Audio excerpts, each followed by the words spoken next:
Venus des différentes préfectures de la région maritime, ces hommes et femmes des organisations de la société civile ont pris part ce 19 août 2020 à cet atelier de formation sur les violences orchestrées sur les femmes en cette période de la pandémie de Covid-19.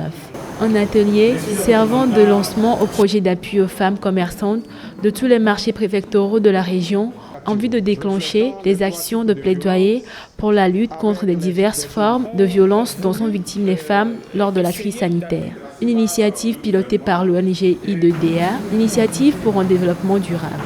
Ce projet vise à venir en appui à la femme pour la sensibiliser, pour adopter les gestes barrières, pour sauver toute une société.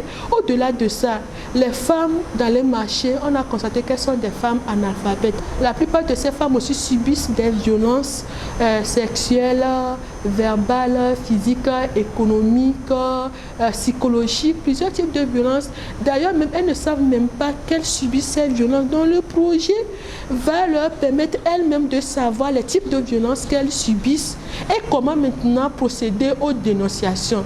Donc ce sont des mécanismes de plainte et de dénonciation que le projet mettra à la disposition des femmes pour lutter contre les violences basées sur le genre et promouvoir la femme. La pandémie à coronavirus nouveau étant facteur aggravant les violences faites aux femmes, c'est sans hésiter que les premiers responsables des différentes préfectures ont tenu à être aux côtés de l'I2DA pour une efficacité dans la sensibilisation. Le constat de l'augmentation des cas dans la région étant fait par ces derniers. Au niveau des marchés, nous constatons un grand relâchement dans le respect des mesures barrières. C'est donc à point nommé que cette formation se fait et vise les responsables des différents marchés et des 8 préfectures de la région maritime. Plusieurs de nos femmes qui sont dans les marchés, permettez-moi le terme, sont analphabètes. Et si on ne les sensibilise pas, elles vont tomber dans des pièges qui ne vont pas les arranger. C'est pourquoi cet atelier vient un peu nommé pour attirer leur attention sur les dangers. S'inscrivant dans une démarche participative, le projet invite les participants de cet atelier à être des guides efficaces auprès des femmes commerçantes qui sont tenues au respect des mesures barrières.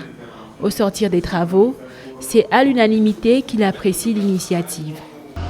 On a déjà commencé les sensibilisations avant l'arrivée de cet atelier.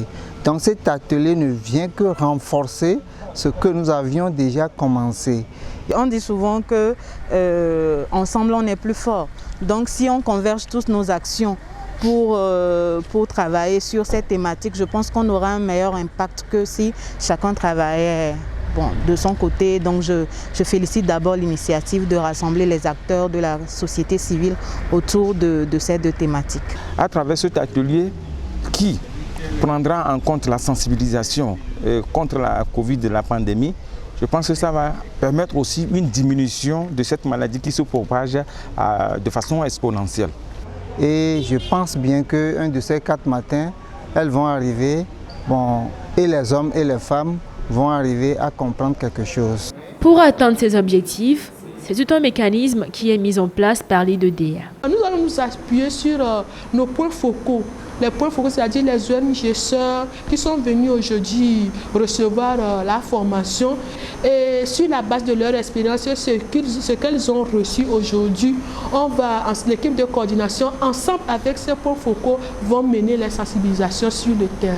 2 mois, c'est le temps que va durer ce projet dans sa phase de sensibilisation sur le terrain, ceci grâce à l'appui financier de Urgent Action Fund Africa.